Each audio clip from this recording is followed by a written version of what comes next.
এই রমজানে একটি নামাজের কথা বলবো, শত কষ্ট হলেও এই নামাজটা আপনি ছাড়বেন না, একবার হলেও এই নামাজটা আপনি পড়বেন। নবীজি এই নামাজের এত গুরুত্ব দিতেন, নবীজি বলেছেন জীবনে একবার হলেও তুমি এই নামাজটা পড়বে। এই হাদিসটি ইবনে মাজাহ শরীফের, তিরমিজি শরীফের এবং আবু দাউদ শরীফের 1297 নম্বর হাদিসের মধ্যে এই হাদিসটা বর্ণনা হয়েছে এই নামাজের কথা। নবীজি তার চাচা আব্বাস রাদিয়াল্লাহু তাআলা আনহুকে ডাক দিয়ে বলেন, চাচা আমি আপনাকে এমন একটি নামাজের কথা বলছি, এই নামাজটা আপনি প্রতিদিন একবার হলেও আপনি আদায় করবেন।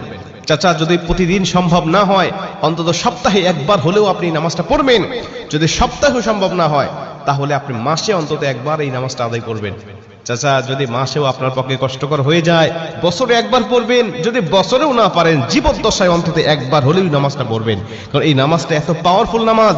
এই নামাজটা আদায় করার কারণে আপনার প্রকাশ্যে অপ্রকাশ্যে যত গুনাহ করেছেন, আপনার ইচ্ছায় অনিচ্ছায় যত গুনাহ করেছেন, আপনার অতীত জীবনে যত গুনাহ করেছেন, সব গুনাহ আল্লাহ আপনাকে ক্ষমা করে দেবে।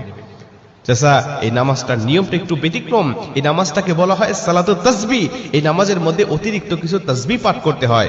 সুবহানাল্লাহ, আলহামদুলিল্লাহ, লা ইলাহা ইল্লাল্লাহ, আল্লাহু আকবার, এই চারটা তাসবিহ একত্রিত করে সুবহানাল্লাহি ওয়াল হামদুলিল্লাহি ওয়া লা ইলাহা ইল্লাল্লাহু আল্লাহু আকবার, এই তাসবিহগুলো, এই বাক্যগুলো এখানে পাঠ করতে হয়।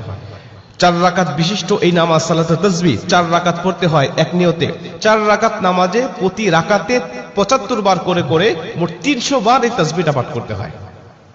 সুবহানাল্লাহি ওয়াল হামদুলিল্লাহি ওয়া লা ইলাহা ইল্লাল্লাহু আল্লাহু আকবার, এই তাসবিহটা, এই দোয়াটা 75 বার করে করে প্রতি 4 রাকাতে মোট 300 বার করে আপনি পাঠ করবেন। কি নিয়মে পাঠ করবেন আমি আপনাকে নিয়মটা শেখাচ্ছি। আবু দাউদ শরীফের 1297 নম্বর হাদিসের মধ্যে যে নিয়মটা এসেছে, আমি এই নিয়মটা আপনাকে শেখাচ্ছি।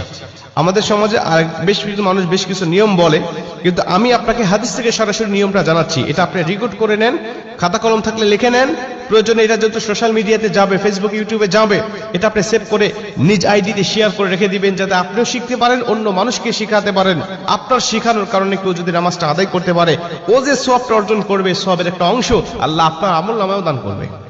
এজন্য এগুলো মানুষের কাছে ছড়িয়ে দিবেন যত সম্ভব হয়। আপনি প্রথমে যখন নামাজটা শুরু করবেন, নিয়ত করবেন, নফল নামাজের নিয়ত করে অন্যান্য নামাজে যেভাবে সানা পাঠ করি আপনি সেভাবে সানা পড়বেন। অন্যান্য নামাজে যেভাবে সূরা ফাতিহা পড়ি ওভাবে সূরা ফাতিহা পড়বেন। অন্যান্য নামাজে সূরা ফাতিহার পরে যেভাবে সূরা মিলান ওইভাবে সূরা মিলাবেন। সূরা মিলানোর পরে রুকুতে যাবার আগে দাঁড়ানো অবস্থায় আপনি 15 বার এই তাসবিহটা পাঠ করবেন। সুবহানাল্লাহি ওয়াল হামদুলিল্লাহি ওয়া লা